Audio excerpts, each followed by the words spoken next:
દિવસે બ્રહ્મા અને વિષ્ણુની વચ્ચે શિવલિંગનું પ્રાગટ્ય થયું. એ દિવસ માક્ષર માસનું આદ્રા નક્ષત્ર હતું. અત્યારે માક્ષર માસ ચાલી રહ્યો છે. 16 તારીખે આદ્રા નક્ષત્ર છે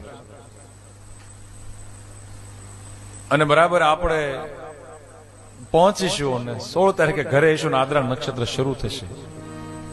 અને મહાદેવ એવું કહે છે કે મારા લિંગ પ્રાગટ્ય માક્ષર માસના આદ્રા નક્ષત્રને દિવસે જે વ્યક્તિ શિવલિંગનું પૂજન કરશે એ વ્યક્તિને 100 મહાશિવરાત્રીનું ફળ પ્રાપ્ત થશે. તમે કેટલા ભાગ્યશાળી છો તેમ વિચારો. આ જ્યોતિર્લિંગની કથા સાંભળી અને જેવા તમારા ઘરે પ્રવેશ કરશો એટલે આદ્રા નક્ષત્ર શરૂ થઈ જશે.